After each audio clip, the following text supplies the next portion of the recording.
Hello everyone, welcome to my class. இன்னைக்கு கிளாஸ்ல நம்ம பார்க்க போறது the second part of Pygmalion. So with a small recap we can get into the class. Before that a kind request. நம்ம channel இன்னும் subscribe பண்ணலைனா subscribe பண்ணுங்க. உங்க ஃப்ரெண்ட்ஸ்க்கும் ஷேர் பண்ணுங்க, சஜஸ்ட் பண்ணுங்க. Thank you. So we are introduced to Liza as a flower girl. Scene first act பார்த்தீங்க அப்படின்னா கவென்ட் garden ஒரு முக்கியமான ஒரு சென்டர் ஆஃப் லண்டன். அந்த இடத்துல தான் வந்து மழைக்காக நிறைய பேர் ஒதுங்கி இருக்காங்க. அந்த இடத்துல young flower girl, okay, girl who is selling flowers, அவ வந்து she டேஷஸ் with an young man. Young dash பண்ணோன்னா அவளோட ஃப்ளவர்ஸ் எல்லாம் கீழே சிந்தனோன்னா கோவமா அவளோட ஸ்லாங்ல திட்டுறா. ஓகே, ஸோ பார்த்து போடான்ற மாதிரி she is scolding him in her own slang. அப்போ வந்து அங்க மலைக்காக அங்க ஒதுங்கின ஆளுகள்ல ஒரு ப்ரொஃபஸர் இருக்கிறாரு. அவர் ஃபனட்டிக்ஸ் ப்ரொஃபஸர். அவர் பேர் வந்து ஹிகின்ஸ். அவர் சொல்லிட்டு இருக்கிறாரு, he is challenging to his friend. அவர் ஃப்ரெண்டும் அங்க he happens to be there. Okay, அவரோட ஃப்ரெண்டு கர்னல் பிக்கரிங்கும் அங்க இருக்கிறாரு. அவர்கிட்ட சேலஞ்ச் பண்றாரு. இந்த மாதிரி ஸ்லாங் பேசுறவங்கள கூட நம்ம என்னவா மாற்ற முடியும், நல்ல ஒரு இந்த லேடி லைக் ஸ்பீச் கொடுக்கறது மூலமா அவங்கள வந்து ஒரு பெரிய டச்சஸ் மாதிரி காமிக்க முடியும் அப்படிங்கிற மாதிரி சொல்றாரு. ஒரு பெரிய ராணி மாதிரி, ஒரு லேடி மாதிரி. லேடி அப்படின்னா இங்கிலீஷ் கண்ட்ரில இல்லைன்னா இந்த யூரோப்பியன் கண்ட்ரீஸ்ல லேடி அப்படிங்கிறது யாருக்காக சொல்ற வார்த்தை அப்படின்னு சொன்னா பணக்கார பெண்களை தான் லேடி அப்படின்னு சொல்லுவாங்க.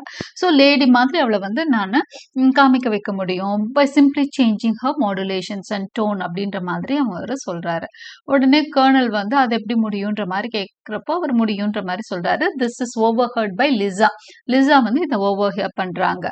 Next day she goes to the home of professor Higgins. Higgins வீட்டுக்கே நேரா போய் என்னை வந்து நீங்க மாத்துவேன்னு சொன்னீங்க இல்லையா, யூ கேன் சேஞ்ச் மை லாங்குவேஜ்னு சொன்னீங்க, இந்த பெட்டர் இங்கிலீஷ் எனக்கு வந்து நீங்க ட்ரெயின் பண்ண முடியும்னு சொல்றீங்க.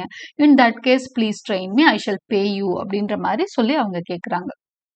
ஓகே, ஏன்னா அவளுக்கு என்னன்னா she wants to join as a sales girl, இல்லை ஏதோ ஒரு வேலைக்கு ஃப்ளவர் ஷாப்ல சேர்ந்து வேலை பார்க்கணும் அப்படிங்கிறது அவளோட மேக்சிமம் ஆம்பிஷனே அதுதான். ஓகே, ஒரு ஃப்ளவர் ஷாப் அங்கே இருக்க ஊர்ல இருக்க பெரிய ஃப்ளவர் ஷாப்ல போய் வேலைக்கு சேரணும். அதுக்கு வந்து அவ இந்த மாதிரி ஸ்லாங் பேசினா சேர்த்துக்க மாட்டாங்கன்றதுனால அவ வந்து ஒரு நல்ல இங்கிலீஷ் பேசணும் அப்படின்னு நினைக்கிறான். So she is asking him to tutor him in good English. அப்போ ப்ரொஃபஸர் ஹிகின்ஸ் என்ன சொல்றாரு அப்படின்னு சொன்னா, he hesitates in the beginning. ஆனா கர்னல் பிக்கரிங் வந்து நீ தான் சொன்னேல்ல மாற்ற முடியும்னு சொன்னேல்ல, ட்ரை யோர் லக் அப்படிங்கிற மாதிரி அவரும் சேலஞ்ச் பண்றாரு. அப்புறம் ப்ரொஃபஸர் ஹிகின்ஸ் வந்து ஓகேன்னு சொல்லிட்டு அந்த சேலஞ்சை எடுத்துக்கிறாரு. அப்போ கர்னல் பிக்கரிங் என்ன சொல்றாரு அப்படின்னா, ஒருவேளை in case you could do that, நான் வந்து அவளுக்கான எல்லா செலவையும் ஏத்துக்கிறேன்லாம் சொல்றாரு. Okay, right. Now we come to act 3. So second act வரைக்கும் நம்ம பார்த்துருக்கோம். அவங்க சேலஞ்ச் அக்செப்ட் பண்ணிக்கிறாங்க அப்படிங்கிறது வரைக்கும் தெரிஞ்சுக்கிட்டோம். Mrs Higgins drawing room. Mrs ஹிகின்ஸோட வீட்டில் தான் இது நடக்குது.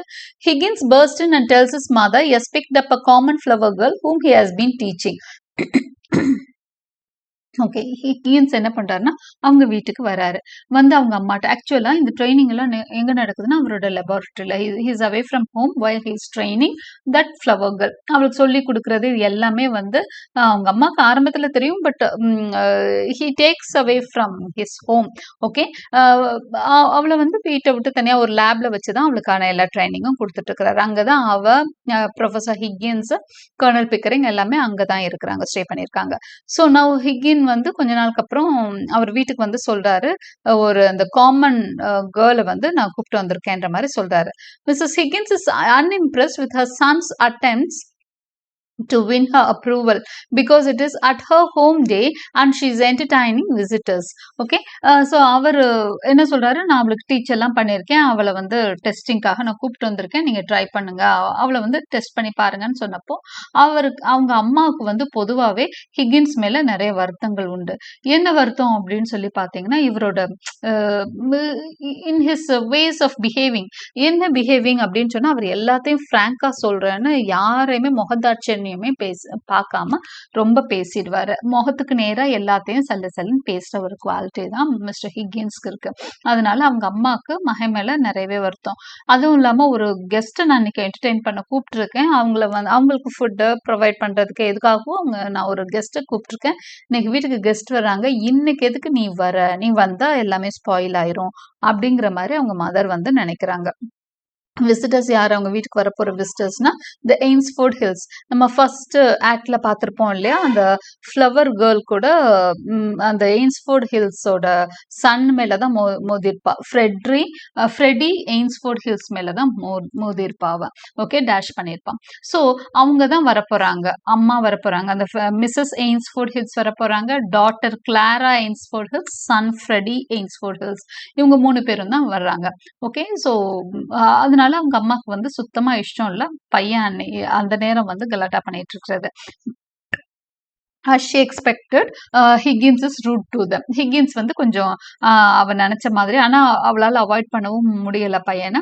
ஸோ எப்பவும் போல ஹிகின்ஸ் ரூடா தான் பிஹேவ் பண்றாரு. Eliza enters and soon falls into talking about the weather and her family. இப்போ எலிசா வந்து வரா, எங்க வரா அப்படின்னு சொன்னா அவங்க வீட்டுக்கு வரா. வந்தோன்னா பாத்தீங்கன்னா ஃபுல்லா அவளை வந்து அந்த இது ட்ரெஸ்ஸிங் எல்லாமே ஒரு ஹையர் கிளாஸ் அரிஸ்டோக்ராட்டிக் லேடிக்குரிய எல்லா ட்ரெஸ்ஸிங்கும் கொடுத்துருக்காங்க. ரொம்ப அந்த மாதிரி ஆர்னமெண்ட்ஸ், ஜுவல்ஸ் எல்லாமே போட்டுட்டு அவள் வர, அதுக்கேற்ற மாதிரி ட்ரெஸ் பண்ணியிருக்கா. லாங்குவேஜும் ஹை ஸ்டைலாக இருக்குது. அவளை பார்த்தா ஃப்ளவர் கன்லாம் யாருமே சொல்ல மாட்டாங்க. She is so very well suitable for that aristocratic kind of lady look. அந்த லேடி லுக்கு ரொம்பவே சூட்டபிளாக அவங்க வந்திருக்கிறா. ஓகே, ஸோ அது அவள் வந்ததும் இல்லாமல் அவங்க மாதிரியே வந்து ஒரு மாதிரி ஜென்டலாக ஒரு பெரிய அறிவாளி மாதிரி பேசுகிற மாதிரி வெதர் பற்றி பேசுகிறான். அன்னைக்கு வெதர் அவளுக்கு ட்ரைனிங்கே அதுதான். அன்னைக்கு வெதர் பற்றி பேசணும், அப்புறம் ஹெல்த் எப்படி இம்ப்ரூவ் பண்ணிக்கலாம் அதை பற்றி நீ பேசணும் அப்படிங்கிறத அவளுக்கு ட்ரெயின் பண்ணி கூப்பிட்டு வந்திருக்காங்க. ஸோ ஷி ஸ்பீக்ஸ் ரொம்ப பர்ஃபெக்டாக தான் தன்னோட ஜாபை வந்து பண்ணுறா. She is now able to speak in beautifully modulated tones. ரொம்ப அழகான அந்த டோன்ஸில் அவளால் வந்து பேச முடியுது. She speaks with great skill on weather. அதே மாதிரி வெதர் மேலே கூட ரொம்ப ஸ்கில், ரொம்ப அந்த வெதர் பற்றி, கிளைமேட்டிக் கண்டிஷன்ஸ் பற்றி தனக்கு நிறைய தெரிகிற மாதிரி. as if she is so very intellectual, she is so very intelligent on weather conditions, and the deals and the details எல்லாம் she gives very beautifully. But when the topic switches over to health, the substance of what she says remains unchanged from the gut. அடுத்ததா health பத்தி பேசணும். Health பத்தி பேச வர்றப்போ அவ பேச்செல்லாம் நல்லா தான் இருக்கும். ஆனா அப்பப்ப என்ன வரும் அப்படின்னா, அவ எந்த இடத்துல இருந்து வந்தாலும் அந்த கீழ்நிலை இல்ல, கட்டர்னா ஒரு தாழ்வான பகுதியை தான் கட்டர்பாங்க. ஸோ ஒரு கீழான ஒரு இடம். So she comes from a low level இல்லையா. அவளோட ஏரியா அப்படின்னு பார்த்தீங்க அப்படின்னு சொன்னா அவ வந்து ஒரு பாவர்ட்டி லைன்ல இருக்கக்கூடிய அந்த ஏரியால இருக்கக்கூடியதான், பாவர்ட்டி பீப்புள் இருக்கக்கூடிய இடத்துல இருந்து வந்தவ தான்.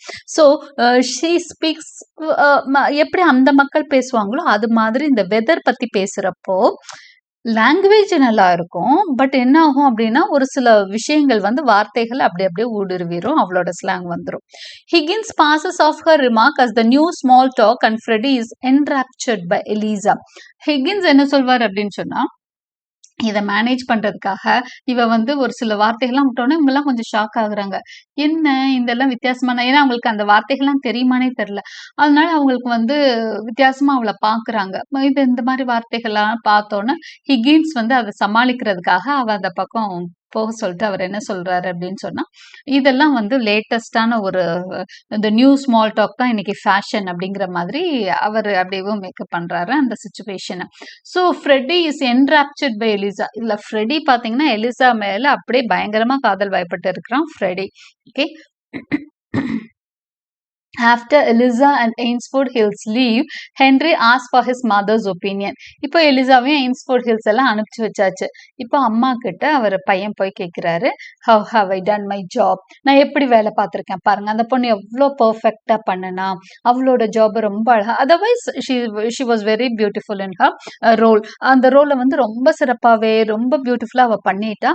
So he goes and asks to his mother about her opinion. ஏன்னா அவருக்கு வந்து அம்மா கிட்ட நல்ல opinion வாங்கணும்னு ரொம்ப ஆசை ஹிகின்ஸ்க்கு. She says that she is concerned about what will happen to her, but neither Higgins nor Pickering understands her concerns about Eliza's future. அப்போ அவங்க அம்மா கேட்குறாங்க, சரி அவளை எல்லாம் ஆக்கிட்டீங்க, அவள் சாதாரண கேர்ளாக இருந்தா அந்த ஆர்டினரி ஸ்லாங் பார்த்துட்டு ஃப்ளவர் கேர்ளாக இருந்தா ஓகே, இப்போ அவளை ஃபுல்லாக மாற்றி வச்சுட்டேங்க. அவளோட ஸ்டைலை, அவள் லிவிங்ல இருந்து எல்லாமே உங்க கூட சேர்ந்து ஃபுல்லா மாறி இருக்கும். இன்னும் அவ என்ன பண்ணுவா? அவ ஃபியூச்சருக்கு என்ன வழி வச்சிருக்கீங்க அப்படின்னு சொல்லி கேக்குறாங்க. Okay, what are you going to do about her future அப்படின்னு கேக்குறாங்க. அப்போ அவர் வந்து அத பத்தி எனக்கு என்ன கவலை? என்னோட டார்கெட் இதுதான். I have made her speak good English. I have made her look like a lady. அதுதானே என்னோட டார்கெட் அப்படிங்கிற மாதிரி அவரும் சரி, பிக்கரிங்கும் சரி. பிக்கரிங் ஆஃப்கோர்ஸ் ஒரு கைண்ட் ஜென்டில்மேன் தான். அவளை வந்து நல்லா ட்ரீட் பண்ணுவாரு. ஹிக்கின்ஸ் என்னன்னா எப்பவுமே அவ மேல ஒரு அந்த பிரியமெல்லாம் எதுவுமே இருக்காது. அவர் வந்து ஒரு டியூட்டரா மட்டும்தான் அவட்ட நடந்துப்பார். ஸோ அது அந்த அந்த வித்தியாசம் இருக்கும். So she Pickering understands her concerns about Eliza's future. So neither Higgins nor Pickering understand her concerns about Eliza's future. இப்போ அம்மா வந்து என்ன ஃபீல் பண்றாங்கன்றத பத்தி அவங்க 2 பேரும் கவலைப்பட்ட மாதிரி தெரியல, ஹிக்கின்ஸும் பிக்கரிங்கும். Okay, they leave feeling confident and excited about how Eliza will get on. அவங்க வந்து வீட்ல இருந்து கிளம்புறப்போ நம்ம ஜெயிச்சிட்டோம் பாத்தியா, ஒரு சாதாரண ஒரு பூ விற்கிற பொண்ணை எவ்வளோ ஒரு எல்லாரும் வந்து ஃபர்ஸ்ட் டெஸ்ட் அவங்களுக்கு அவ வந்து வின் பண்ணிட்டா. அவங்க அம்மா, அவங்க வீட்டுக்கு வந்த ரிலேஷன்ஸ் எல்லாம் வந்து அவளை பெரிய பணக்காரின்னு நினைக்க ஆரம்பிச்சிட்டாங்க. அவ வந்து அந்த விஷயத்துல எதுவுமே தப்பு பண்ணல. அம்மாக்கு தெரியும் தான். பட் அவ அதெல்லாம் நல்ல ரோல் நல்லா ப்ளே பண்ணியிருக்கா அப்படிங்கிறத அவங்களும் அக்னாலேஜ் பண்ணிட்டாங்க. So they are very happy. This leaves Mrs Higgins feeling exasperated and exclaiming men men men. இப்போ வந்து மிஸ்ஸஸ் ஹிக்கின்ஸோட அந்த ஒரு இதை தான் பார்க்குறோம். இது இந்த ஃப்ரேஸை மென் மென் மென், ஆண்கள் ஆண்கள் தான்ற மாதிரி அதை வந்து நம்ம மீனிங்காக எடுத்துக்கலாம். ஏன்னா மிஸ்ஸஸ் ஹிக்கின்ஸ் அவங்க அம்மா இருக்காங்களா, இவங்க 2 பேரும் அப்பவுமே என்ன பண்றாங்க, நம்ம ஜெயிச்சிட்டோம் ஜெயிச்சிட்டோம் அப்படின்னு சொன்னோன்னே அவங்க வந்து ரொம்ப விரக்தி ஆயிட்டாங்க, ரொம்ப இதாயிட்டாங்க, டல் ஆயிட்டாங்க. அவங்க என்ன சொல்றாங்க, ஆண்கள் ஆண்கள் தான், அவங்களுக்கு என்ன, அவங்க வேலை நடந்துருச்சு அவ்வளோதான், அந்த பெண் நாளைக்கு என்ன பண்ண போறான்றதை பத்தி அவங்க யோசிச்சாங்களா அப்படிங்கிறது இந்த 3 இந்த மென் மென் மென் அவங்க எக்ஸ்பிளைன் பண்றதுல நிறைய அர்த்தம் இருக்கு அப்படின்னு எடுத்துக்கலாம். Act 4, Higgins's house midnight. Okay, ஒரு மிட் நைட் அன்னைக்கு நைட்டு. ஆக்ட் 4ல அன்னைக்கு நைட்டுன்னு இல்லை, ஏதோ ஒரு நாள் midnight. Higgins, Pickering and Eliza have return from a ball. இன்னைக்கு எங்க அப்படின்னா அவங்க ஒரு பால் போயிட்டு வந்திருக்கிறாங்க. இவர் என்னன்னா ஆக்சுவலா இவருக்கு சேலஞ்ச் என்னன்னா அம்பாசிடர்ஸ், ஒரு தூதுவர்கள்லாம் கலந்துக்கிற ஒரு பால். அந்த ப்ரோக்ராம்ல வந்து இவ வந்து எப்படி நடந்துக்கணும், அவளை வந்து ஒரு பெரிய பணக்காரின்னு எல்லாம் நம்பணும், டச்சஸ் மாதிரி அவளை நினைக்கணும். அதுதான் அவங்களோட டார்கெட். ஸோ அவங்க நினைச்ச மாதிரியே எல்லாமே நடந்துருச்சு. They have return from a ball. A tired Eliza sits unnoticed, brooding and silent while Pickering congratulates Higgins on winning the bet. இப்போ வந்து எலிசா வந்து டயர்டா உட்காந்துருக்கா, ஃபுல்லா நடிச்சிட்டு வந்திருக்கா. She is not what she is இல்லையா, எல்லாமே அவ வேலை மாதிரி தான் பண்ணிட்டு இருக்கிறா. அவ தானா தன்னை மாதிரி அவ நடந்துக்கலாம், ஒரு வேற ஒரு ரோல் வந்து அங்க பிளே பண்ணிட்டு இருக்கா. ஸோ ஆனா அவ வந்து ஏதோ ஒரு கோபத்துல ஒரு மாதிரி எதையோ யோசிச்சுட்டு ரொம்ப அமைதியா வந்து உட்கார்ந்துட்டு இருக்கா. இப்போ அங்கதான் அவ இருக்கா. பட் அவங்க 2 பேரும் ரொம்ப எக்ஸைட்டடா இருக்கிறாங்க. என்னன்னா பிக்கரிங் வந்து கங்க்ராச்சுலேட் பண்றாரு, ஹிகின்ஸ் சாதிச்சிட்டடா அப்படின்ற மாதிரி, on winning the bet. Eliza is irritated that her role is not acknowledge. எலிசாக்கு என்னன்னா அவளும் அந்த ரோல் பிளே பண்ணியிருக்கான், அவளை பத்தி அவங்க யோசிச்ச மாதிரியே தெரியல. அட்லீஸ்ட் கங்க்ராச்சுலேட் ஆவது பண்ணியிருந்திருக்கலாம், நீ சூப்பரா பண்ணு. அவங்கள பொறுத்த வரைக்கும் அவங்களே தான் அவங்க கங்க்ராச்சுலேட் பண்ணிக்கிறாங்களே ஒழிஞ்சு எலிசாவை அவங்க கண்டுக்கவே மாட்டுறாங்க. இதுல எலிசா ஒண்ணுமே ஒரு டூல் மாதிரி, ஒரு பொருளா தான் அவளை பாக்குறாங்களே ஒழிஞ்சு அவளை ஒரு உணர்ச்சிகள் உள்ள ஒரு மனுஷியா அவங்க ட்ரீட் பண்ணவே இல்லை. Eliza is irritated that her role is not acknowledge. அப்ப நம்ம இதுல என்ன அப்படிங்கிற மாதிரி அவளுக்கு கோவம் வருது. Higgins coughs and declares the evening a silly tomfoolery, thanking God it's over and saying that I had been sick of the whole thing for the last 2 months. Higgins என்ன பண்றாரு, அப்பாடா இந்த கேலி கூத்தெல்லாம் முடிஞ்சிருச்சு, அப்பா 2 மாசமா ரொம்ப டயர்ட் ஆயிட்டேன்ப்பா அவளுக்கு சொல்லி கொடுத்துன்ற மாதிரி, அவ ரொம்ப சிக் ஆயிட்டேன் பா, பெரிய வேலைப்பா அப்படிங்கிற மாதிரி அவர் வந்து அழுத்துக்கிறார். Still barely acknowledging Eliza. இன்னும் வந்து அவங்க எலிசாவை பத்தி ஒரு வார்த்தை, அவ சூப்பரா பண்ணுனா, நம்ம சொல்லி கொடுத்ததா பெரிய விஷயம், அவ அதை எப்படி உள்வாங்கினா பாரு, அப்படியெல்லாம் இல்லை. அவங்க ஏதோ மெஷின் மாதிரி தான் எலிசாவை ட்ரீட் பண்ணிட்டு இருக்காங்க. எலிசா வந்து ஒரு உணர்ச்சியில் உள்ள ஒரு பெண், அவ வந்து அதை உள்வாங்கி அதை அழகா பெர்ஃபெக்டா பண்ணுனாங்கிற வார்த்தை அவங்க வாயில இருந்து வரவே இல்லை. They are barely acknowledging Eliza. So beyond asking her to leave a note for Mrs. Pierce regarding coffee, the two retired to bed. Coffee கொண்டு வர சொல்லு மிஸ்ஸஸ் பியர்ஸ் அப்படின்னு சொல்லிட்டு பெட்டுக்கு போயிடுறாங்க. அங்க எப்படி அப்படின்னு சொன்னா, இப்ப இந்த 2-3 மந்த்ஸா ஹிக்கின்ஸோட கேர்டேக்கரா கேர்டேக்கரா இல்ல வார்டா எலிசா வந்ததுக்கு அப்புறம் எலிசா தான் ஃபுல்லா ஹிக்கின்ஸோட பிஏ மாதிரி இருக்கிறாங்க. அவனுக்கு தேவையான எல்லா விஷயத்தையும் பாத்துக்கிறாங்க. அவனை பத்தி எல்லா டீட்டெயில்ஸ், அவன் எங்க போகணும், எங்க வரணும், எல்லாத்தையும் அந்த மாதிரி தான் அவன் அப்பாயிண்ட் பண்ணி அவளை எல்லாத்தையுமே வேலை வாங்கிட்டு இருக்கிறான். ஓகே, ஸோ அவனோட பர்சனல் அசிஸ்டன்ட் மாதிரியே அவ இருந்துட்டு இருக்கா. Higgins soon returns to the room looking for his slippers and Eliza throws them at him. Okay, Higgins வந்து ரூமுக்கு வரான். ரூமுக்கு வந்து என்னோட ஸ்லிப்பர்ஸ் அடிக்கடி ஸ்லிப்பர்ஸ் அப்படிதான் மறந்து போயிடுவான். சோ அன்னைக்கும் அப்படிதான் என் ஸ்லிப்பர்ஸை காணுமே அப்படின்னு தேடிட்டு வரான். அப்ப எலிசா என்ன பண்றா, தூக்கி அவன் முகத்திலே விட்டு எறிகிறா. Okay, Eliza throws them at him, அவன் மேல தூக்கி எறிகிறா. ஹிக்கின்ஸ்க்கு ஒரே ஷாக் ஆயிடுச்சு and is at first completely unable to understand Eliza's preoccupation. இவ என்ன பண்றா, ஏன் இப்படி தூக்கி எறிஞ்சான்னு ஒரு நிமிஷம் ஒன்னும் புரிய கூட இல்லை. Okay, which aside from being ignored after her triumph is the question of what she is to do now. வந்து அவளுக்கு என்ன கோவம் அப்படின்னு சொன்னா, இந்த வெற்றியில எனக்கு பங்கு இல்லையான்றது மட்டும்தான் கோவமா இருந்தது. அடுத்து இப்ப நான் என்ன பண்ண போறேன், இவனுங்க 2 பேரும் வேலை முடிஞ்சிருச்சு அவ்வளவுதான் சொல்லிட்டாங்க. இப்ப நான் எங்க போறது, என்ன பண்றது, திரும்ப எப்படி நான் ஃப்ளவர் கேர்ள் ஆக முடியும், நான் தான் இவ்வளவு உயரத்துக்கு வந்துட்டேனே. ஒரு நார்மல் லெவல்ல இருந்தே பழகினவங்களுக்கு ஒண்ணுமே கிடையாது, இல்ல லோ லெவல்ல இருக்கிறவங்களுக்கு ஒண்ணுமே இல்ல. ஒரு பெரிய பணக்காரவங்க கீழே போகணும்னா அது எப்படி ரொம்ப கஷ்டமா இருக்கும் இல்லையா? சோ அதே மாதிரிதான் இவ வந்து பெரிய ஒரு அந்த சொசைட்டிக்கு ஏத்த மாதிரி அவளை 2-3 மந்த்ஸ் பழக்கப்படுத்தியாச்சு. இப்போ இதெல்லாம் உனக்கு இல்ல, சும்மா விளையாட்டாதான் பண்ணும், நீ வந்து உன் இடத்துக்கு போ அப்படின்னு சொல்றப்போ அவளால அதை வந்து அக்செப்ட் பண்ணிக்கவே முடியல. What I am to do now அப்படிங்கிற மாதிரி அவளுக்கு அந்த பெரிய கொஸ்டின் மார்க் வருது. இப்போ அதை வந்து அவ கேட்கிறா. ஆனா அவங்களுக்கு முதல் போய் கல்யாணம் பண்ணிக்க அப்படின்பா. அதை வந்து what I am to do down go to your home அப்படின்பாங்க. ஓகே, ஸோ அவனுங்க வந்து அதை வந்து சீரியஸாவே ஃபர்ஸ்ட் ஹிக்கின்ஸ் வந்து எடுத்துக்கவே மாட்டாரு. அந்த அவ என்ன சொல்ல வர்றான்றதே அவளுக்கு, நான் இப்ப என்ன பண்றதுன்னா அவனுக்கு புரியாது. எப்பவும் போல வேலையை பாரு போ, இன்னைக்கு அவனோட பிஏ அசிஸ்டன்ட் இல்லையா, அதை செய் இதை செய்யுமா, அப்புறம் உங்க வீட்டுக்கு போய் என்ன பண்றது, வீட்டுக்கு போய் உங்க வீட்டுல இரு, அந்த மாதிரி தான் அவர் சொல்வாரே ஒழிஞ்சு he is not ready to understand what she means. ஒரு வழியா அவருக்கு புரியிறப்போ he makes light of it saying she could get married. அப்படியா, என்ன பண்றதுன்னு ஏன் யோசிக்கிற, கல்யாணம் பண்ணிக்கோ அப்படின்னு சொல்றாரு. But Eliza interprets this as selling herself like a prostitute. அவளுக்கு அது இவர் சொல்றது அவளுக்கு புரியல. என்ன கல்யாணம் பண்ணிக்க, just go get a man அப்படின்ற மாதிரி அவர் சொல்லியிருப்பாருன்னு நினைக்கிறேன். I have not gone with play, அதனால நான் இதை சொல்றேன்.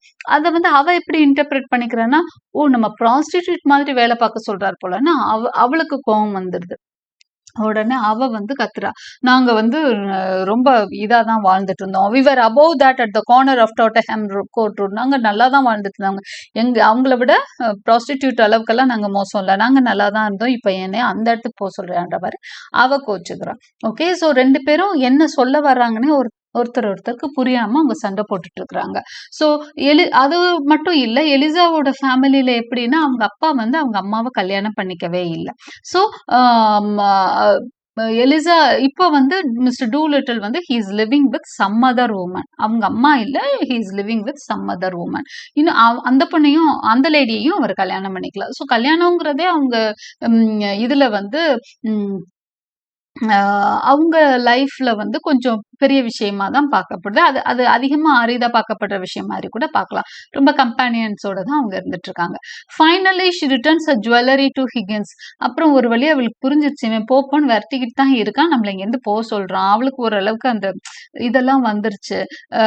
சரி இவன் இன்னும் நம்மளை பார்த்துக்க மாட்டான், வி ஹாவ் டு கெட் அவேன்னு சொல்லிட்டு, சரி என்னோட கிளாத், என்னோட ஜுவல்ஸ் நீ வாங்கி கொடுத்த எல்லாமே, இந்த இதுக்கெல்லாம் போகணும் இல்லையா, இந்த மாதிரி பார்ட்டிஸ் இதுக்கெல்லாம் போறப்ப அதுக்கேற்ற மாதிரி ட்ரெஸ்ஸிங் ஜுவல்லரி எல்லாம் அவ போட்டுக்கணும். ஸோ அதெல்லாம் கொண்டு வந்து திரும்ப கொடுக்குறா. எதெல்லாம் உனக்கு வேணும்னா, ட்ரெஸ் வேணா நீ வச்சுக்கோ, அதை திரும்ப யூஸ் பண்ண முடியாது, ஜுவல்ஸ் எல்லாம் எல்லாத்தையும் இங்க வச்சுட்டு போயிரு அப்படின்பாரு அவரு. ஓகே, ஸோ இன்க்ளூடிங் உடனே அவளுக்கும் வந்து அவன் வாங்கி கொடுத்துருப்பான் ஒரு ரிங். அந்த ரிங் அவளுக்காக வாங்கி கொடுத்த ரிங்கு கூட அவன் என்ன பண்ணுவானா, ஷித்ரோ அவன்ட்டு கொண்டு வந்து கொடுப்பா, இந்த உன் ஜுவல்ஸ் எல்லாம் நான் போறேன் அப்படின்னோடனே எங்க போவ அவருக்கும் அதாவது அது எப்படிப்பட்ட ஒரு ரிலேஷன்ஷிப்னா கூடவே இருந்தாச்சு, பழகியாச்சு. அவர் எப்படின்னா இவ போறான்றதும் அவளுக்கு அவரால ஏத்துக்க முடியல.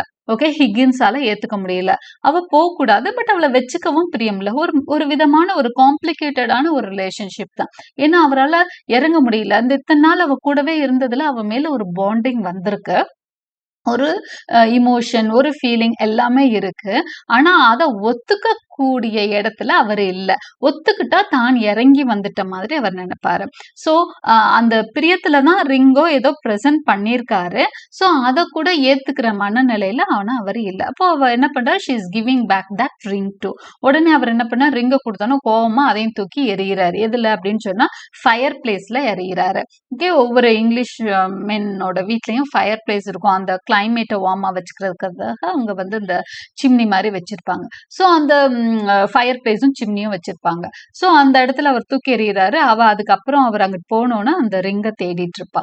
So there is a small அந்த பாண்டிங் அப்படிங்கிறது நம்மளுக்கு அந்த ஒரு சின்ன இன்சிடென்ட்ல புரியும். Okay, okay then furious with himself for losing his temper, he damns Mrs. Pierce, the coffee, Eliza, and finally himself for lavishing his knowledge and his regard and intimacy on a heartless glutton snipe and retires in great dudgeon. Okay, இப்போ இவர் என்ன பண்றாரு அப்படின்னு சொன்னா பயங்கர கோவம் தான் அவருக்கு அப்படி வருது. என்ன பண்றதுன்னே தெரியல. கரெக்டா அந்த நேரம் மிஸ்ஸஸ் பியர்ஸ் காஃபி கொண்டு வர்றாங்க.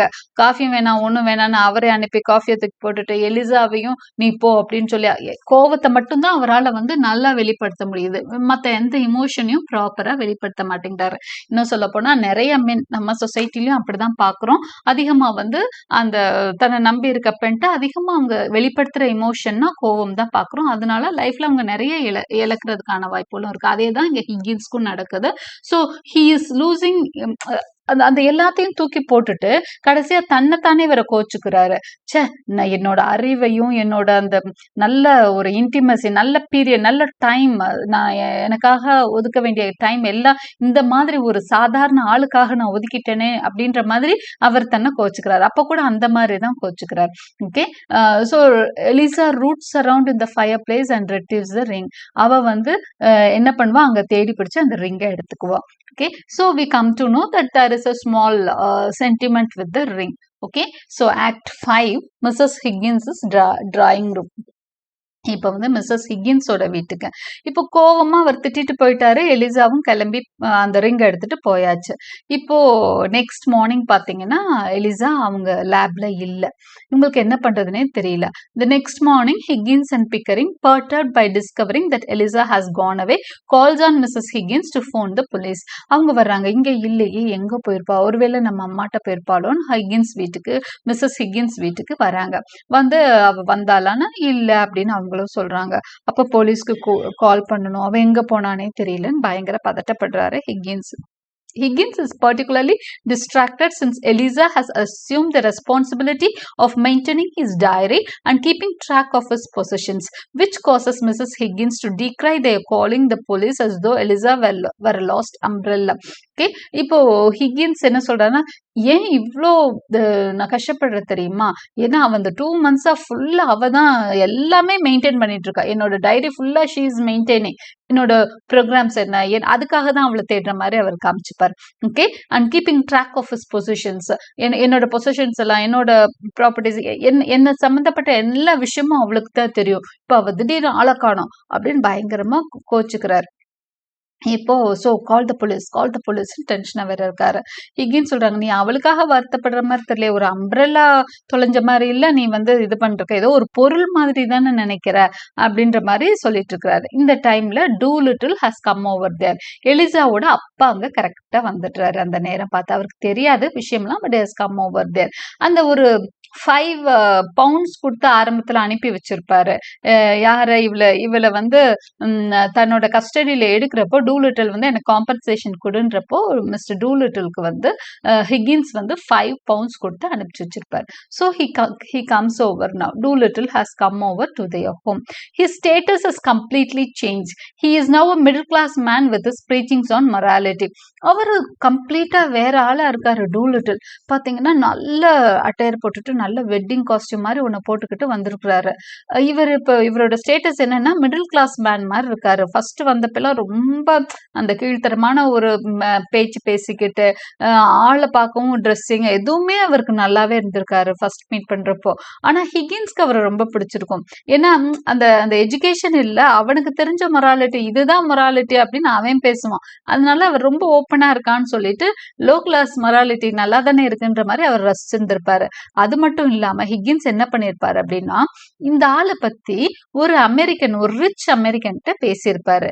என்ன தெரியுமா சொல்லியிருப்பாரு? He is the most original moralist in England அப்படின்னு சொல்லுவாங்க.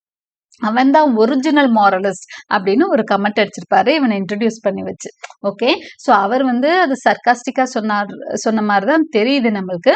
மோஸ்ட் ஒரிஜினல் மாரலிஸ்ட், அதாவது நல்ல ஒழுக்கமானவன், ஒரிஜினலான ஒழுக்கமானவன் அப்படின்ற மாதிரி ஏதோ ஒரு சர்காஸ்டிக்கான வேர்ட்ஸ் போட்டு சொல்லியிருக்காரு இன் இங்கிலாந்து அப்படின்னு சொல்லிட்டு. மற்றவங்க எல்லாம் சும்மா நடிக்கிறாங்கன்ற அர்த்தத்துல சொல்லியிருக்காரு. அந்த அமெரிக்கன் என்ன பண்ணிட்டாரு, இவரை ஹிகின்ஸோட வேர்ட்ஸை அப்படியே எடுத்துட்டு என்ன பண்ணிட்டாரு அப்படின்னு சொன்னா மிஸ்டர் டூலிட்டிலுக்கு பெரிய ஒரு தொகையை அன்பளிப்பா எழுதி வச்சுட்டாரு. அந்த தொகை மூலமா டூலிட்டிலுக்கு வருஷம் எவ்வளவு கிடைக்க போகுதுன்னா pension worth 3000 pounds a year. Okay, 3000 pounds வந்து இந்த அமெரிக்கன் ரிச் மேன்னால, அமெரிக்கன் மில்லியனர்னால டூலிட்டிலுக்கு கிடைக்க போகுது. ஸோ ஆனா அவருக்கு என்ன ஒரே ஒரு அந்த பணம் கிடைக்கும். But what you have to டூன்னு அதுல சொல்லியிருக்க அப்படின்னா நீ வந்து வருஷத்துக்கு இத்தனை தடவை என்ன பண்ணணும்னா ப்ரீச் பண்ணணும் பீயிங் அ மாரலிஸ்ட் பத்தி, அதாவது எப்படி ஒழுக்கமா இருக்கிறதுன்னு சொல்லி ப்ரீச் பண்ணணும் அப்படின்னு சொல்லி ஒரு கெடு மாதிரி வச்சிருக்கிறாரு. ஸோ இப்போ அதனால இவன் வந்து ஓரளவுக்கு படிச்சு தெரிஞ்சு அந்த பணத்துக்காக இந்த வேலையெல்லாம் யார் பண்ணிட்டு இருக்கா, மாரலிஸ்ட் ஆகணும்னு சொல்லிட்டு இப்போ அந்த பணம் வேணும்ன்றதுனால மிஸ்டர் டூலிட்டில் அந்த வேலையெல்லாம் பண்ணிட்டு இருக்கிறாரு. அதனால மிடில் கிளாஸ் அந்தஸ்துக்கு வந்துட்டாரு. அது மட்டும் இல்ல வருஷத்துக்கு அவர் 3000 pounds ஏர்ன் பண்ணிட்டு இருக்கிறாரு. அப்பார்ட் ஃப்ரம் தட் என்ன பண்ண போறாருன்னா கல்யாணம் பண்ண போறாரு. யாரு? அவரோட மிஸ்ட்ரஸ்னா அது அவங்க அந்த லோக்கல் ஸ்லாங்ல சொன்னாலும் மிஸ்ட்ரஸ், அதாவது அவர் கூட ஒரு கம்பெனியன் இருக்காங்களே அவங்களே கல்யாணம் பண்ண போறாரு.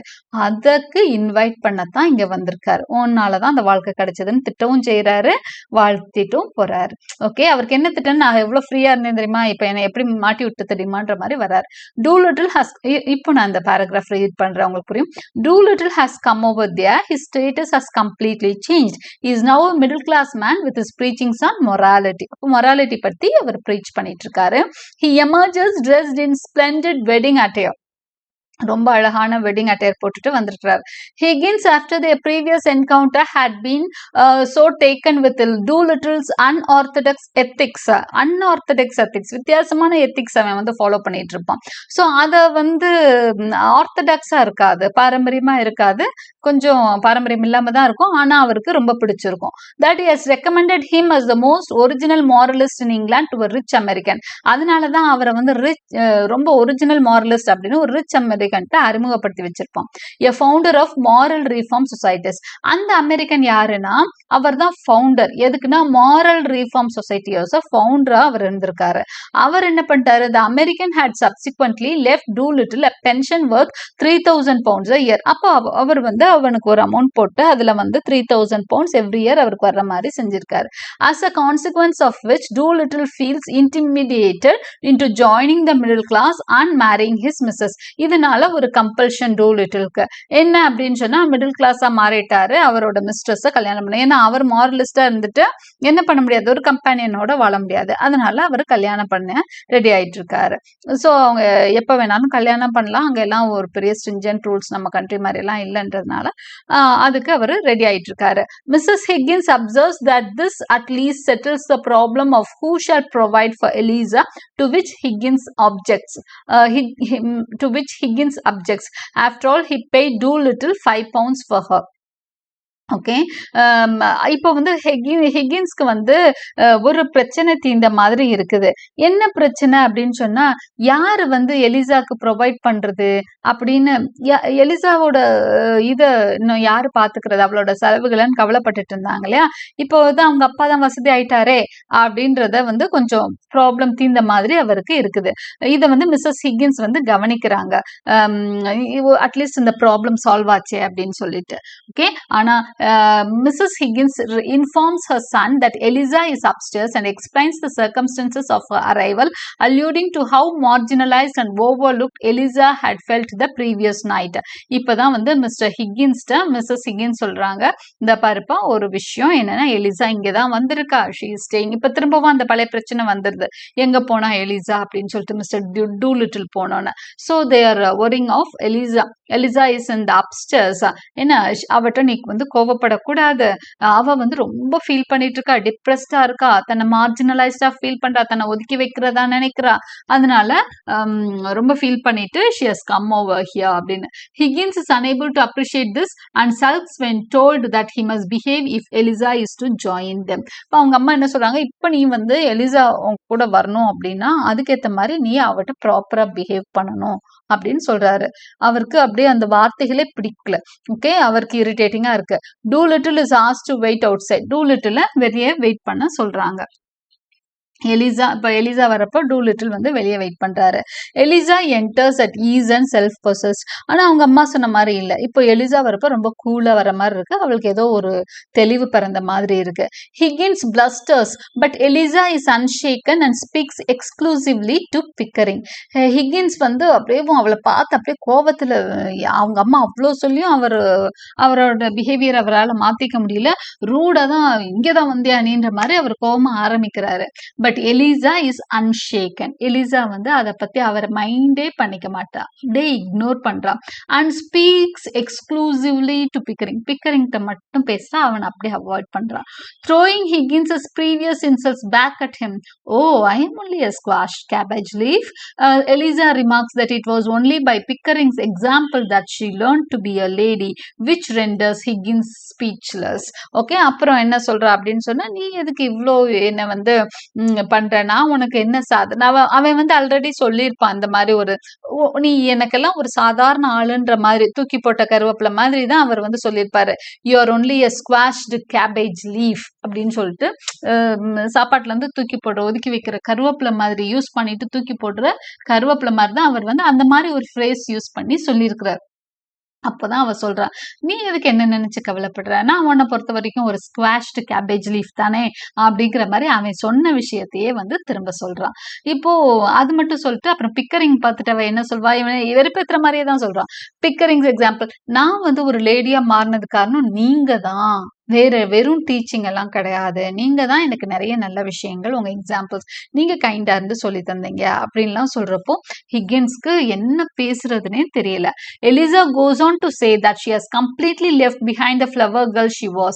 அவ சொல்றா, நான் இப்போ ஒரு ஃப்ளவர் கேர்ளே கிடையாது, என்னால அந்த லெவலுக்கு இறங்கவே முடியாது. and that she could not utter any of her old sounds if she tried.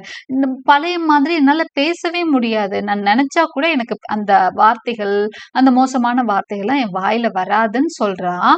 At which point Doolittle emerges from the balcony, causing Eliza to emit her old sounds. கரெக்டா டூலிட்டில் வந்து ஏய் அப்படின்ற மாதிரி ஏதோ பேசாது. இவளுக்கு வந்து டூலிட்டிலுக்கு இவளை சரியா அடையாளம் தெரிஞ்சுதான்னு தெரியல, இவளுக்கு நல்லா தெரியுதுல்ல. இவ அவங்க அப்பாவை பார்த்தோன்னா ஏதோ கோபத்துல அவளை பழைய மாதிரி திட்டிடுறா. Okay, Higgins is jubilant, jumping up and crowing over what he calls his victory. இப்போ ஹிக்கின்ஸ்க்கு அதை நினைச்சு அவ்வளோ சந்தோஷமா இருக்கு. இப்பதான் அவ சொன்னா என்னால பழைய மாதிரி இருக்க முடியாதுன்னு. இதோ உங்க அப்பா பார்த்தோன்னு இப்படி மாறிட்டேல அப்படின்னு அதை ஒரு விக்டரியா கொண்டாடுறாரு. Doolittle explains the situation and asks if Eliza will come with him to his wedding. Doolittle என்ன பண்றாரு அப்படின்னா தன்னோட சுச்சுவேஷன் எல்லாம் இப்ப டூலிட்டில் அங்க இருக்கிறதுனால ஓரளவுக்கு மேல அவங்களால அந்த ஃபுல்லா டீட்டெயில்டா பேச முடியல. அவர் சொல்றாரு என்னோட மேரேஜ் நடக்குது வர்றீங்களா அப்படின்னு சொல்லி கூப்பிடுறாரு. Pickering Mrs Higgins also agree to go. இந்த வாரம் அன்னைக்குதான் போல இருக்கு. தே ஆர் ஆல் ரெடியா அவங்க வந்து கிளம்பி போறாங்க. With Doolittle and Eliza to follow. Okay, அவங்க 4 பேருமே கிளம்பி போயிடுறாங்க. பிக்கரிங், ஹிக்கின்ஸ், டூலிட்டில், எலிசா எல்லாமே கிளம்பி போறதுக்கு ரெடி ஆகுறாங்க. The scene ends with another confrontation between Higgins and Eliza. இப்போ இவங்க போறதுக்கு முதல் வந்து ஹிக்கின்ஸ்க்கும் எலிசாக்கும் ஒரு சின்ன ஒரு கான்வர்சேஷன் போகுது.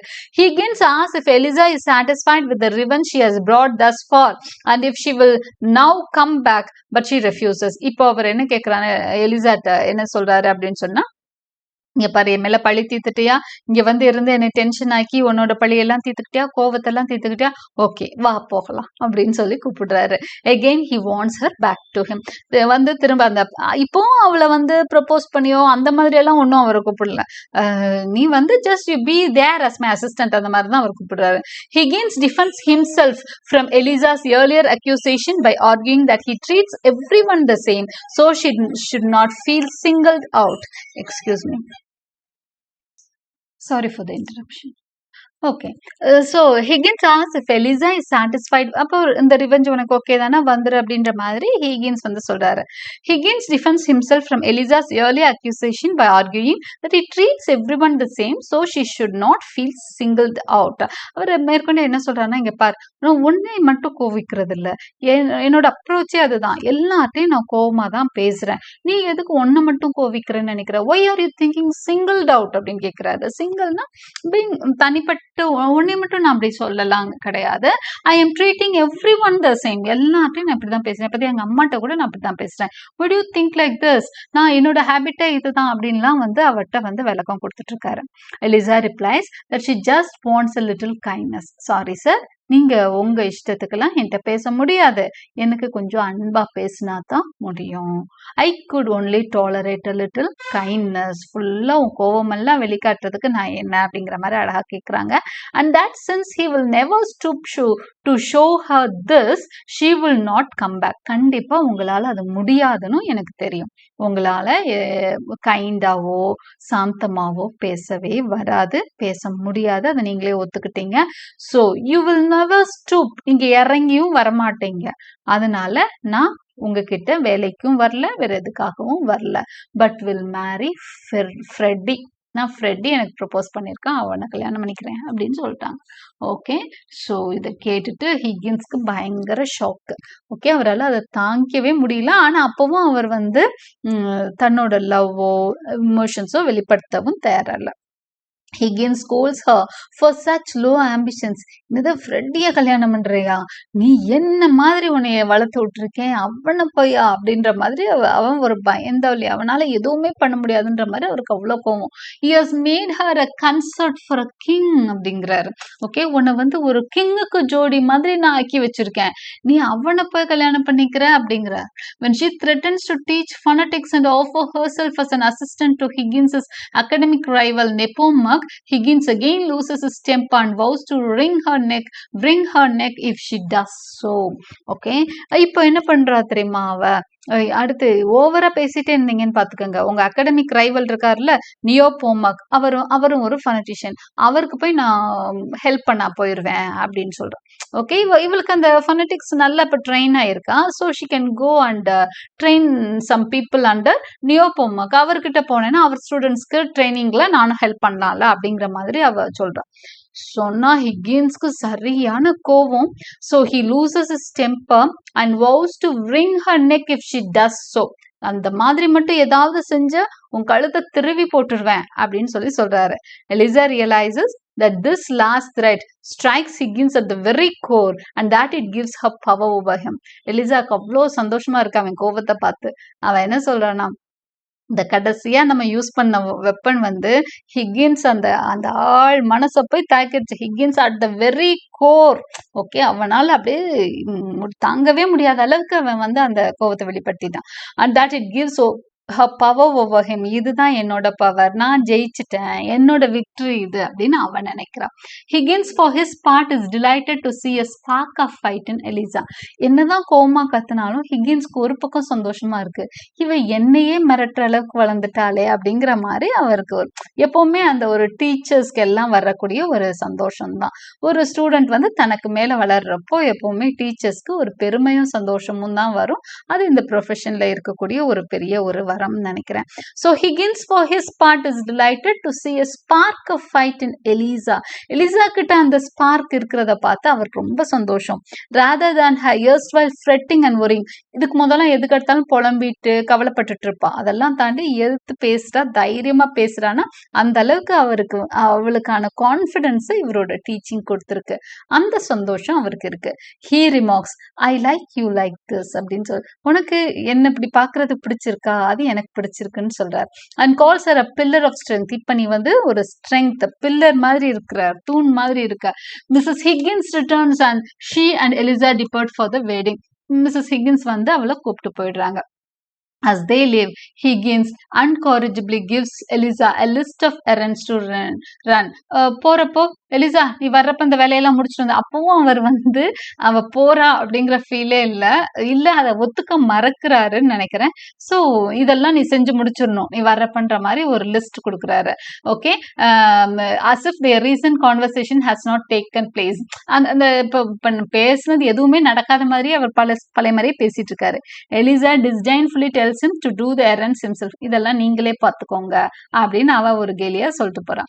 Mrs. Higgins says that she will get the items, but Higgins cheerfully tells her that Eliza will do it after all. அவர் மிஸ்ஸஸ் ஹிகின்ஸ் அவங்க அம்மா என்ன சொல்றாங்க, சரிப்பா நான் இதெல்லாம் செஞ்சுட்டு வரேன் உனக்காக அப்படின்னு சொல்றாங்க. ஆனா அவர் என்ன சொல்றாரு, இல்ல எலிசா செய்வா அப்படின்னு இன்னும் நம்பிக்கையா இருக்காரு. Higgins laughs to himself at the idea of Eliza marrying Freddie as the plains. இவளாவது ஃப்ரெட்டியை போய் கல்யாணம் பண்ணிக்கிறதாவது அப்படிங்கிற மாதிரி அவர் வந்து அதெல்லாம் பண்ண மாட்டா அப்படின்ற மாதிரியோ இல்ல சம்திங் அவனை போய் கல்யாணம் பண்றதான்ற மாதிரியோ அவர் சிரிச்சிட்டு இருக்காரு. With this the play ends. Play வந்து இப்படிதான் முடியுது. ஓகே, ஸோ எலிசாவோட முடிவோட முடியுது.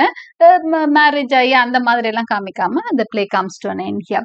ஸோ ஆன் ஸ்டேஜ் ட்ராமா முடிஞ்சிடும். அதுக்கப்புறம் ஷா வந்து தான் நரேட் பண்ணுவாரு. ஷாவோட எபிலாக் ஒன்று இருக்கும், பெர்னார்ட் ஷாவோட எபிலாக். அதுல வந்து எலிசா வந்து ரெகக்னைஸ் பண்ணிட்டா. இதுல மூணு பேர்ல யாரு ஃபிட்டிங்கான ஆள்னா, மூணு பேருமே ஃபிட்டிங் கிடையாது. யாரு, ஹிகின்ஸும் அவளுக்கு ஃபிட்டான ஆள் கிடையாது, பிக்கரிங்கும் அவளுக்கு ஃபிட்டான ஆள் கிடையாது, ஃப்ரெடியும் ஃபிட்டான ஆள் கிடையாது. மூணு பேருமே இம்பர்ஃபெக்ட். ஆனா இவளுக்கு சொல்லி கொடுத்தா இவ பர்ஃபெக்டா எல்லாமே கேட்ச் பண்ணிக்கிறா. பட் ஆனா வந்து ஹிக்கின்ஸ் வந்து ஒரு கல்யாணம் ஆகுறதுக்கே தகுதி இல்லாத ஆள் மாதிரி இருக்கான். பேச்சுலரா இருக்கதான் அவன் லாயக்கு அப்படின்னு நினைச்சுட்டு அவ ஃப்ரெடிய கல்யாணம் பண்ணிக்கிறான். ஓகே, ஒரு கிஃப்ட் கர்னல் பிக்கரிங் மூலமா கிடைச்ச ஒரு கிஃப்ட் மூலமா அவ ஒரு ஃப்ளவர் ஷாப் ஓபன் பண்ணிக்கிறா. இந்த மாதிரி அதே மாதிரி கிளாரா ஃப்ரெடியோட சிஸ்டர் கிளாரா வந்து ஹெச்ஜி வெல்ஸோட ஃபேன். அவங்க என்ன பண்றாங்கன்னா ஒரு புக் ஷாப்ல போய் வேலை செய்யறாங்கன்னு அவங்கள பத்தி சொல்றாரு.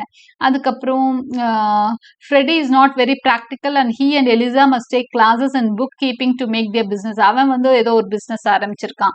அந்த பிசினஸ் சக்சஸ்ஃபுல்லா மாத்தணும்னா ஃப்ரெடி என்ன பண்ணணும் அப்படின்னு சொன்னா ஒரு சில கிளாஸஸ் அவனும் எலிசாவும் எடுத்துக்கணும் அப்படிங்கிற மாதிரி சொல்றாரு. They do reach success. அவங்களும் வெற்றியை பெறுறாங்க. And they live a fairly comfortable life. சந்தோஷமான நிம்மதியான ஒரு வாழ்க்கையை அவங்க வாழ்றாங்கன்ற மாதிரி சொல்லி நம்ம ஆத்தர் வந்து இந்த கதையை வந்து முடிக்கிறாரு. Hope you like my explanation. With this நான் வந்து நம்ம அடுத்த குவிஸ் பார்க்க போறோம். அதுக்கு முதல் நான் வந்து உங்ககிட்ட ஒரு விஷயம் வந்து சொல்லணும்னு ஆசைப்படுறேன். நம்ம சேனல்ல வந்து ஆல்ரெடி நான் வந்து ஒரு சப்ஸ்கிரைபர் கேட்டதுனால இந்த விஷயத்த நான் சொல்றேன். அவர் என்ன கேட்டிருந்தாங்க அப்படின்னு சொன்னா 44 சவுண்ட்ஸை பத்தியும் டிஸ்கிரிப்ஷன் கேட்டிருந்தாங்க. ஆல்ரெடி நம்ம சேனல்ல ஃபோனாலஜி ஃபோனடிக்ஸ் அப்படின்னு சொல்லி ஒரு ஒரு பிளேலிஸ்ட் இருக்கு. அதுல வந்து நான் டீடைல்டா ஆல் த 44 சவுண்ட்ஸ் பத்தி, ஃபனடிக்ஸோட எல்லா சிம்பிள்ஸ் பத்தியும் உங்களுக்கான நான் என்ன கொடுத்துருக்கேன் அப்படின்னு சொன்னா 3 எபிசோடா வந்திருக்கேன். Right, I have given a separate episode for vowels, consonants and diphthongs. All the 44 sounds has been taught with examples. So அது உங்களுக்கு யூஸ்ஃபுல்லா இருக்கும் phonetics படிக்க வேண்டியவங்களுக்கு. So use it for phonetics. So with this we shall enter into the quiz. ஒரு சின்ன குவிஸோட நம்ம முடிவுக்கு வந்துடலாம். By what name does Eliza address Freddie the first time that they encounter each other? First dash ஆவாங்க இல்லையா, அப்ப வந்து you ஃப்ரெடின்னு ஏதோ சொல்லுவான். ஓகே, அவங்க அம்மா கூட உனக்கு எப்படி என் பையன் பேரு ஃப்ரெடி எப்படி உனக்கு தெரியும் அப்படின்னப்ப அவ சொல்வா, என்ன தெரிஞ்சுக்குவாங்கன்னா ஃப்ரெடிங்கிறது அவங்க ஸ்லாங்ல வரக்கூடிய ஒரு திட்டுற மாதிரி ஒரு வார்த்தை. யூ ஃப்ரெடி அப்படிங்கிறது வந்து ஸ்லாங்ல வந்து திட்டுற ஒரு வார்த்தையா தான் அவங்க யூஸ் பண்ணிட்டு இருக்காங்க. அதுதான் அவனோட பேராவும் அமைஞ்சதுனால அவங்க இவன் பேரை தெரிஞ்சு சொன்னதான் நினைச்சுப்பாங்க. ஸோ ஃப்ரெடின்னு கூப்பிடுவான். Higgins is a professor. Higgins என்னது phonetics professor. In which country did Colonel Pickering serve? India. இந்தியால சர்வ் பண்ணிட்டு இருக்காரு. அவர் அங்க வந்து சான்ஸ்கிரிட்ல ஒரு மாஸ்டரா இருக்காரு. மாஸ்டர்ன்றதை விட சான்ஸ்கிரிட்ல புலமை பெற்றவரா இருக்காரு. Who is Mrs. Pierce? Mrs. Pierce is Higgins's housekeeper. Okay, Mrs Pearce வந்து ஹிக்கின்ஸோட housekeeper. The Eynsford Hills are poor but genteel, அதாவது புவரா இருக்காங்க, பணம் இல்லை, ஆனா ஜென்டில் ஃபேமிலி அந்த வகைராவை சேர்ந்தவங்க. What does Eliza fling in Higgins face? கோவம் வர்றப்போ எலிசா எதை தூக்கி எறிகிறா ஹிக்கின்ஸ் மேல? his damned slippers, அவனோட ஸ்லிப்பர்ஸ்லயே எறிவா. Okay, from whom does Eliza say she's learned self respect? யார்கிட்ட இருந்து செல்ஃப் ரெஸ்பெக்ட் கத்துக்கிட்டதா சொல்றா? கர்னல் பிக்கரிங்ட்ட இருந்து. How much money does Alfred Doolittle want for his daughter from Higgins? Higgins கிட்ட இருந்து எவ்வளவு பணம் எதிர்பார்க்கிறாரு ஆல்ஃபிரட் டூலிட்டில் ஃபார் டாட்டரோட காம்பன்சேஷன் எவ்வளவு அப்படின்னா 5 pounds. What is the occupation of Liza? Flower selling girl. Who is in love with Eliza by the end? Eliza கிட்ட யார் லவ்வோட இருக்கிறாங்க கடைசி வரைக்கும்னா Freddy. The opening act is set in Covent Garden. First act வந்து Covent கார்டன்ல தான் நடக்கும். Higgins has created universal alphabet. அவர் சொல்றதுதான் யூனிவர்சல் ஆல்பபெட் நான் கிரியேட் பண்ணிருக்கேன்னு சொல்வாரு. Pickering listens to phonemes on phonograph. அடிக்கடி அந்த ஃபோனிம்ஸ் அந்த சவுண்ட்ஸ் ப்ரொனன்சியேஷன்லாம் எதுல கேட்டு ப்ராக்டிஸ் பண்ணுவாரு பிக்கரிங் அப்படின்னு சொன்னா ஒரு ஃபோனோகிராஃப். ஃபோனோகிராஃப்ங்கிறது ஒரு ரெக்கார்டர் மாதிரி பழைய கால ஒரு instrument. Okay, the bet between Pickering and Higgins is that Higgins will not be able to pass Eliza at ambassador's ball. Okay, bet அவங்களுக்குள்ள நடக்கிற பெட் என்னன்னா ஹிக்கின்ஸால பாஸ் பண்ண வைக்க முடியாது. யாரு? இவள எலிசாவை எந்த இடத்துல அப்படின்னா அம்பாசடர்ஸ் பால்ல, தூதுவர்களுக்கு நடக்கக்கூடிய பால்னா ஒரு மியூசிக் பார்ட்டி மாதிரி. ஓகே, டான்ஸ் பார்ட்டி மாதிரி, அதுதான் வந்து அம்பாசடர்ஸ் பால். அதுக்கு தான் இவளை வந்து ட்ரெயின் பண்ணிட்டு இருக்காங்க. Okay, so I hope you understood all the explanation. Like and subscribe my channel for more such videos. Thank you for watching.